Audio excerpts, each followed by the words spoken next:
Hello' কি খবৰ আপোনালোকৰ? আশা কৰোঁ সকলো ভালেই আছে। মোৰো ভালেই।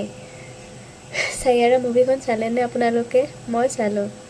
আপোনালোকে যদি চাইছে কি বুজি পালে বাৰু? মই কিন্তু কেইটামান কথা ভালকৈ বুজি পালোঁ। বন্ধুত্ব, সঁচা বন্ধুত্ব। প্ৰকৃত বন্ধুজনে কেতিয়াও আপোনাৰ সংগ এৰি নিদিয়ে। পৰিস্থিতি লাগিলে যেনেকুৱাই নহওক কিয়। সঁচা ভাল পোৱা। যদি কোনোবাই কাৰোবাক সঁচাকৈ ভাল পায়, তেওঁক পাবৰ কাৰণে সকলো কৰিব পাৰে।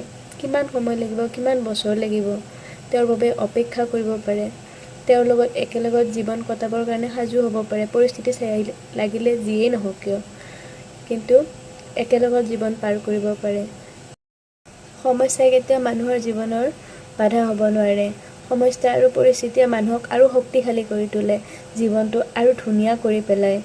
আপুনি যিমানেই সমস্যাৰ সন্মুখীন হ'ব, সিমানেই আপোনাৰ জীৱনৰ সমস্যাসমূহৰ সৈতে যুঁজিব পৰা এটা শক্তি মনৰ ভাৱতে জন্ম হ'ব আৰু যাৰ বাবে আপুনি আপোনাৰ জীৱনটো সুন্দৰ হৈ পৰিব। মই কিন্তু এইখিনিয়ে শিকিলোঁ দেই। আপোনালোকে কি শিকিলে বাৰু জনাবচোন। আজিলৈ আহিছোঁ, বাই বাই।